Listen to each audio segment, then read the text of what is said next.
प्रदेश के जिला कासगंज की तेज तर्रार और काबिल वकीलों में शुमार एडवोकेट मोहिनी तोमर की हत्या के खिलाफ सड़कों पर जनाक्रोश दिखने लगा है। मोहिनी के हत्यारों की गिरफ्तारी को लेकर रुहेलखंड के वकील सड़कों पर उतर आए हैं। बरेली में शुक्रवार को लगातार दूसरे दिन यहां अधिवक्ताओं ने विरोध प्रदर्शन किया है। बरेली बार एसोसिएशन के नेतृत्व में कचहरी का कामकाज छोड़कर अधिवक्ता इस प्रदर्शन में शामिल हुए। कलेक्ट्रेट पर भारी हंगामा हुआ और आरोपियों की गिरफ्तारी को लेकर डीएम को संबोधित एक मांग पत्र सौंपा गया, जिसमें आरोपियों के खिलाफ कड़ी कार्रवाई समेत कई मांगे शामिल हैं। एडवोकेट मोहिनी तोमर 4 सितंबर को कासगंज कचहरी से लापता हो गई थीं। अगले दिन 5 सितंबर को एक नहर में नग्न अवस्था में उनकी लाश बरामद हुई थी। हालांकि उनकी पोस्टमार्टम रिपोर्ट में हत्या का कारण स्पष्ट नहीं हो सका, लेकिन इस हत्याकांड ने कासगंज से लेकर रुहेलखंड और समूचे यूपी के अधिवक्ताओं को आक्रोशित कर दिया है। गुरुवार को मोहिनी का अंतिम संस्कार हो गया। डीएम, एसपी उनके घर पहुंची।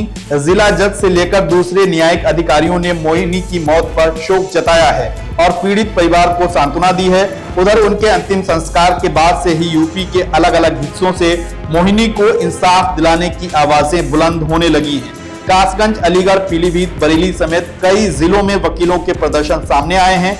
बरेली में भारी विरोध प्रदर्शन देखने को मिला।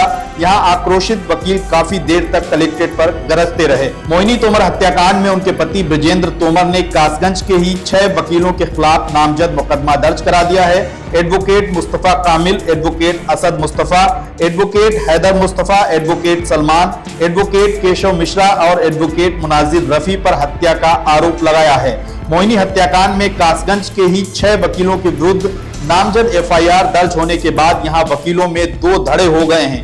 एक मोहिनी के आरोपियों पर कार्रवाई तो दूसरा वकीलों पर मुकदमे को साजिश बता रहा है। हालांकि सभी वकील इस बात पर एक राय हैं कि मोहिनी को न्याय मिलना चाहिए। जिसने भी उनकी हत्या को अंजाम दिया है उसे फांसी की सजा होनी चाहिए। मोहिनी तोमर कासगंज की काबिल क्रिमिनल लॉयर थी। कासगंज की 2018 की हिंसा में मारे गए चंदन गुप्ता के एक केस में वे वकील थी और इस मामले में उन्होंने आरोपियों के खिलाफ पैरवी की थी। इसमें एक आरोपी थे एडवोकेट मुनाजिर रफी। मोहिनी ने मुनाजिर की जमानत के विरोध में चंदन की तरफ से पैरवी की थी।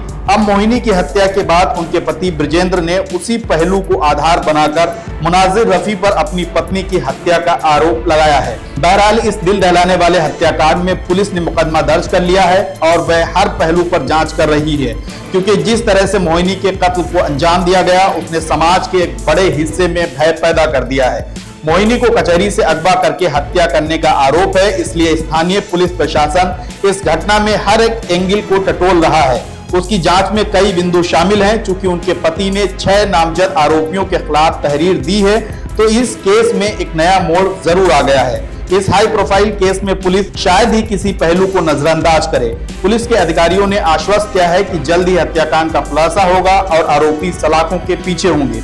बरेली में अधिवक्ताओं के प्रदर्शन में बरेली बार एसोसिएशन के अध्यक्ष मनोज रहित, सचिव बीपी ध्यानी, ललित कुमार सिंह, शशिकांत शर्मा, रोहित यादव, संजय कुमार वर्मा, अंतरिक्ष सक्सेना, गौरव सिंह राठौर, बिलाल समेत दर्जनों अधिवक्ता शामिल हुए हैं और सभी ने एक सुर में मोहिनी को इंसाफ दिलाने की आवाज बुलंद की है।